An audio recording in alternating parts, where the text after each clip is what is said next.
もし芽かきをするとしたらこんな感じっていうちょっと今から実践ちょっとだけしていこうと思います。ちょっと内側向いてるやつだけこう分かりにくいですけど、こうちっちゃい芽をね、今取った芽、これね、これが今芽1つ減らしましたけど、これ4つあるとこ今3つに減らした感じですね。盆栽からしたらもったいない松盆栽生産日本一の高松の盆栽園北谷温泉4代目北谷隆一です。今日はですね芽かきのお話をしようと思います。芽かきとは何かというあたりからちょっと言っていこうかなと思うんですけど、その前に少しだけお時間ください。今もねメールマガジンやっております。概要欄から見つけていただいて、メールアドレス登録していただくだけで定期的に僕が今までやってきた内容をね綺麗な文章にしたメールが定期的に届きますんで、そちらでもよかったら勉強してくださいということで、はい、では本題に戻ります。今日は芽かきなんですけども、芽かきとは何かと言いますと、大体その黒松赤松系の、芽摘み、芽切りかな、芽切りをした後、9月あたりかな、芽がたくさん芽切りした後に芽が2つだけじゃなくて、3つも4つも5つもみたいに出る場合があるんですけど、その2つ以上、3つ以上かな、3つ以上出たところを2つに減らすみたいな作業が芽かきですね。はい、でもうちょっと、9月とかでなしにね、もうちょっと10月後半とか11月ぐらいまでになったらその小さい芽もしっかりとした大きい芽になって固まってきて、それを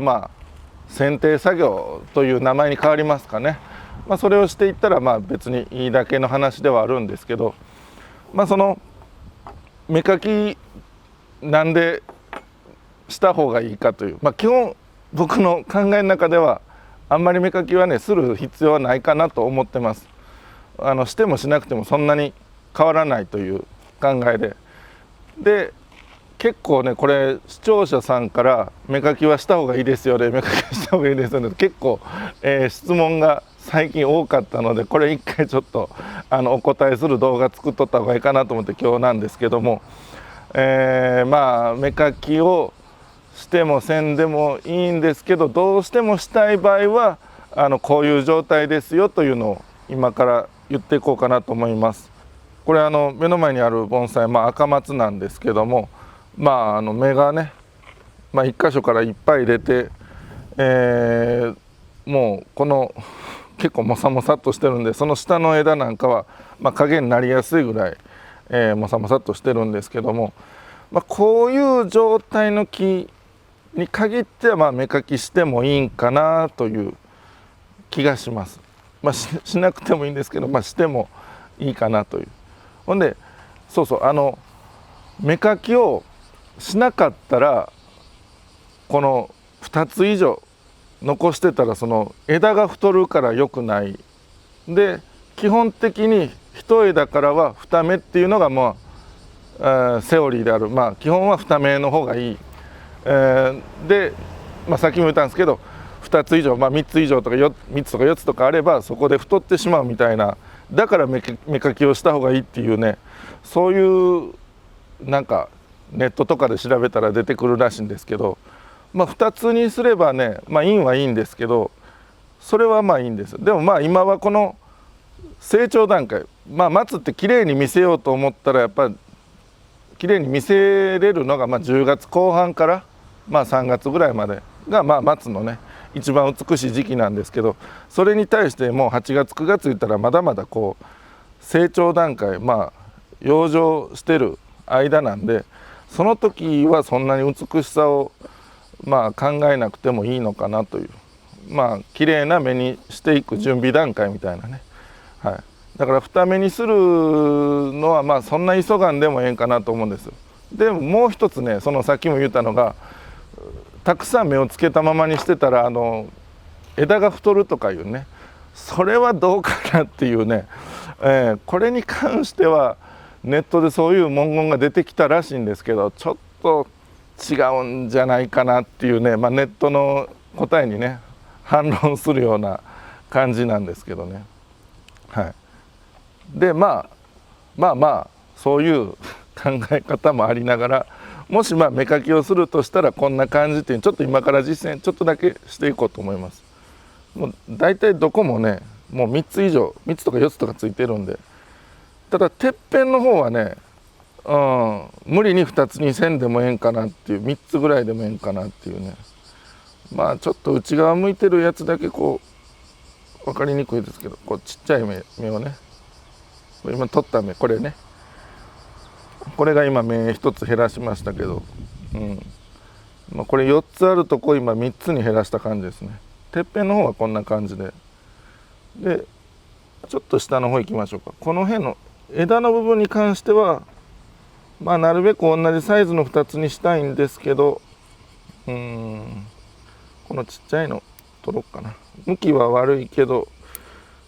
同じようなサイズの2つを残すみたいな、この2つを残す。ちょっと分かりにくいですけどね、そうそう芽かきをしますとそのたくさんあった芽を数減らすんで、まだまだ今成長段階だから、その例えば3分割されてた栄養分が2分割されるみたいな。だから芽かきをしたら残った芽は成長は、早くなるとは思います。なんでね成長が早くなっていいんだったらいいんですけど、成長が早くなってよりいびつにね、こっちはこのちっちゃい芽やのにこっち大きい芽の方で芽かきをしたもんだから、さらにこっちが増長されてバランスが取れないみたいなね。だったらこっちの大きいなんか成長の強い、3つ4つついてる芽があって、仮にこっちに小さい、もうどれも小さいけどやっぱり3つか4つかあるみたいなんだったら、こっちの2つだけに減らすんだったらね、ちょうど残った2つが成長してこう同じぐらいになるみたいなあると思うんですよ。だから何でも芽かきすればいいんじゃなくて、そのやっぱ平均化を目指すような芽かきをしましょうと。今日芽かきもちょっとシンプルに説明できるかなと思ったんですけど、ごちゃごちゃになって、ちょっと一回整理しましょうか。芽かき、よく言われるネットで出てくるようなのは芽かきして2つにした方がいい。でしないと、3つ4つ残ってたら枝が太る。これに関してはちょっと僕の中では微妙な回答だなと。で僕の考えは芽かきはもうどっちでもいい、してもしなくてもいい。でどうせするんだったら残された芽がちょっと成長が早くなるので、それを想像したような芽かきをしましょうと。でなおかつこれぐらいもさもさっとしてたら、多少芽を減らしてね、この枝の下の方影になってて成長が遅いところの成長を促すためにも上の方の芽を減らして、日当たりよくしてっていうのはありますかね。それにしてもやっぱり小さい芽をより大きくしよう、という、平均化を目指すような考え方にはなりますと。まとめられたかな一応芽かきそんな感じで、結局芽かきなんやねんと、もうようわからんわという方はもう芽かきしなくて大丈夫です。もう10月後半か11月の頭ぐらいに改めてもう一回ハスカシと同時にね枝や芽とか減らしていきましょう。そんなに気にする作業ではないです。ということで本日終わりにしましょうかね。盆栽からしたらもったいない北谷4004代目北谷隆一でした。チャンネル登録高評価メールマガジンもよろしくお願いします。